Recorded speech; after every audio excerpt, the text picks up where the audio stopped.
Hi, so today I'm going to talk about Stud Life. It's a 2012 film written and directed by Campbell X, who, according to Wikipedia, is a leading creator of contemporary British queer cinema.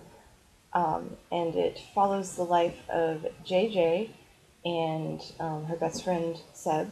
JJ is Black British, so that's the politically correct way to say that. I googled it because I didn't know.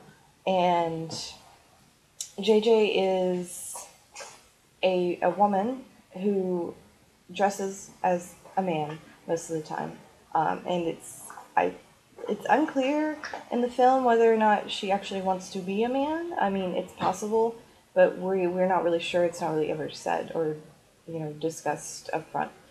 It's kind of hinted at, but I'm gonna call her she because there was no clarification on that, and I don't think that JJ would mind. And then there's Seb, her best friend, who is a gay man, and he's kind of like a pretty boy. And then another character who comes in is Elle, who JJ ends up falling in love with. And then there's a whole bunch of struggle with that.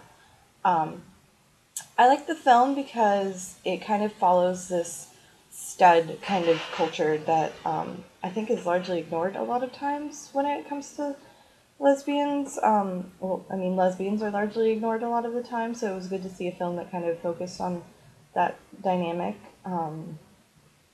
I really appreciated that. I really appreciated the way that the kind of culture of stud was explored at a surface level because you don't really see any other studs. You just see JJ and her interactions with, her best friend Seb and her interactions with Elle.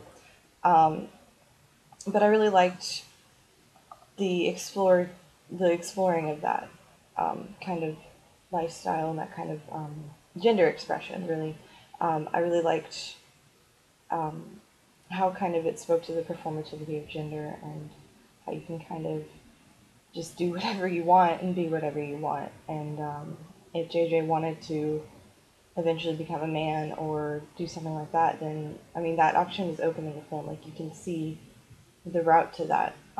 You can see her develop and grow um, as a person, as someone who accepts themselves, and I thought that was really great. Another part of the film that I really liked was that the relationship between JJ and Seb was so interesting. You know, there's this best friend. Usually, you don't see this portrayed, at least not in American queer films, where a gay man is a best friend with a lesbian. Like usually there's actually some kind of like fighting there, like turmoil. Like they typically they're portrayed as not liking each other, and I guess that's like something that maybe developed with the queer movement where lesbians felt kind of left out and they kind of backlashed. Um, but it was really good to see that kind of relationship between a gay man and a stud lesbian. And maybe that's a bit more common to have it relationships for lesbians to have relationships with stud lesbians to have relationships with gay men than like other types of lesbian. I don't want to categorize lesbians. Like they're so fluid. There's so many. Like you can't really just put a name to that. Um, I mean, I guess you can try, but and they have tried, but I don't want to be that person. So I'm not going to continue down that road.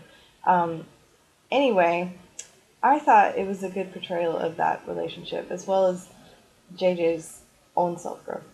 And my one critique of the film is that it seems a little weird about like sexual play because JJ gets in this relationship with Elle, and Elle is some sort of dominatrix or something. I'm not quite certain what exactly. It was a little confusing to me because my understanding of dominatrix seemed to be a little bit different than what she was in the film.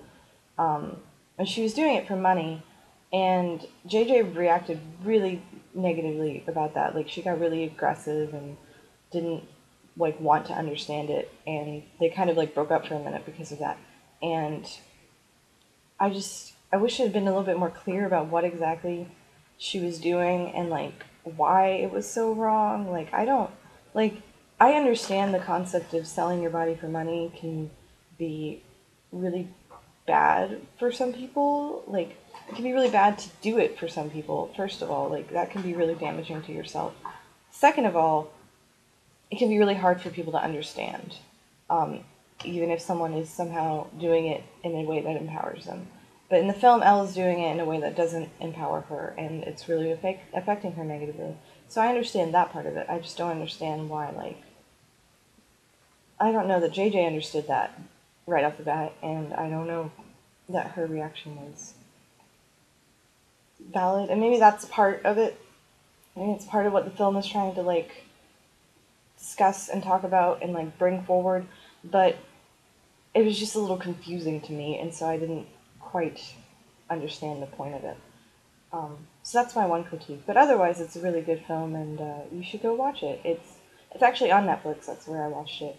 So, uh, 3 out of 5 because of the confusion.